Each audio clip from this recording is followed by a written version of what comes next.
আসসালামু আলাইকুম everyone, welcome back to my channel Runa kitchen. আশা করি সবাই ভালো আছেন। বরাবরের মতো নতুন আরেকটা ভিডিও দেখার জন্য সবাইকে অভিনন্দন।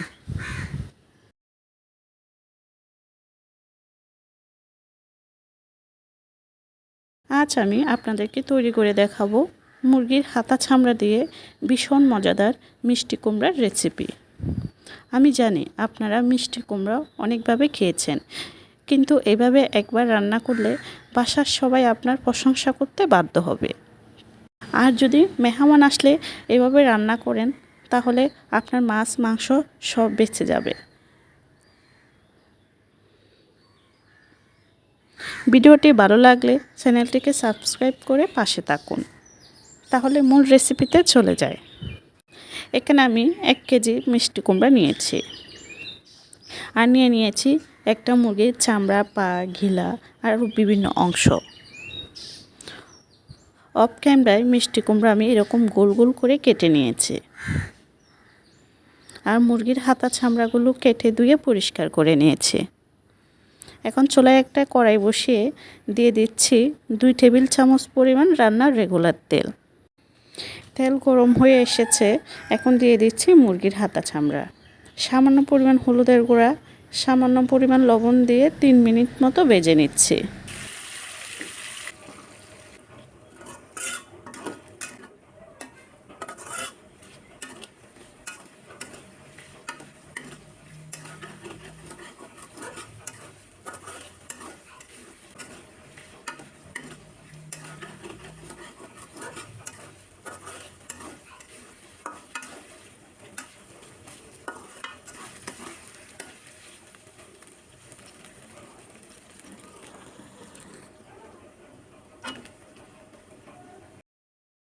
কিছুটা কালার পরিবর্তন হয়ে এসেছে, এখন দিয়ে দিচ্ছি 1 চা চামচ রসুন বাটা, হাফ চা চামচ আদা বাটা, একটু মিশিয়ে নিচ্ছি।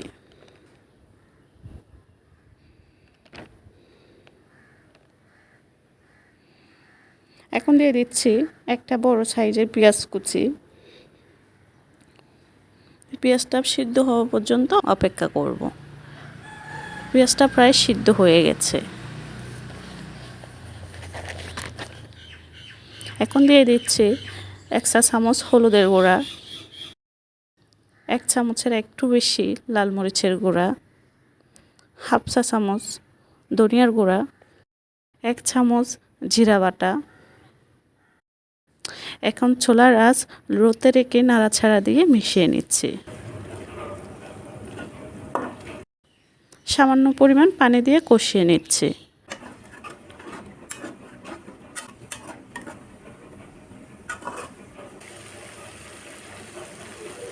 মোটামুটি তেল উপরে বেশি এসেছে। এখন দিয়ে দিচ্ছি 2 টুকরো দারুচিনি, 3টা এলাচ, 2টা লবঙ্গ দিয়ে মিশিয়ে নিচ্ছি। মশলাটা ভালো করে কষানি হয়ে গেছে। এখন দিয়ে দিচ্ছি কেটে রাখা মিষ্টি কুমড়া।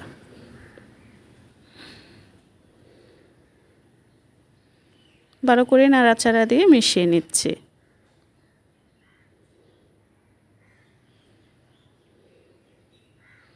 সাধারণত দেখা যায় মুরগির হাতা চামড়া দিয়ে কোনো কিছু রান্না করলে চামড়া থেকে অনেক তেল বের হয়, তা আমি এখানে আর কোনো পানি দেব না।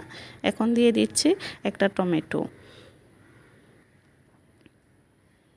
7টা কাঁচামরিচ,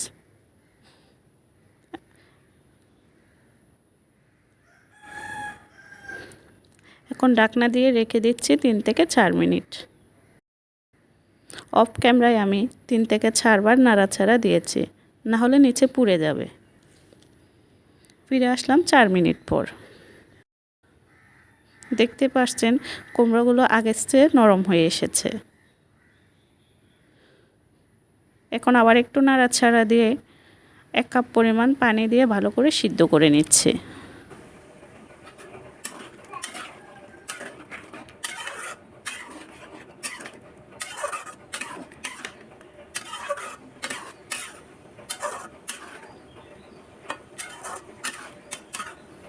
এটাতে আমি বেশি ঝোল রাখবো না, একটু মাখা মাখা হবে, তাই বেশি পানি দিচ্ছি না। আপনারা পছন্দ অনুযায়ী একটু বাড়িয়ে কমিয়ে দিতে পারেন। এখন আবার 3 থেকে 4 মিনিট জাল করে নিচ্ছি। রান্নাটা আমার সম্পূর্ণ হয়ে গেছে।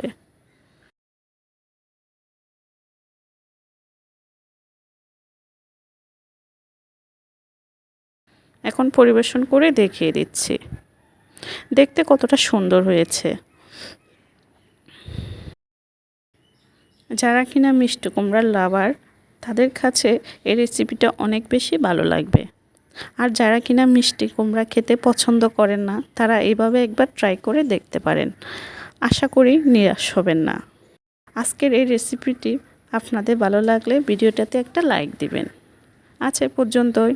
সবাই ভালো থাকেন, সুস্থ থাকেন। আল্লাহ হাফেজ।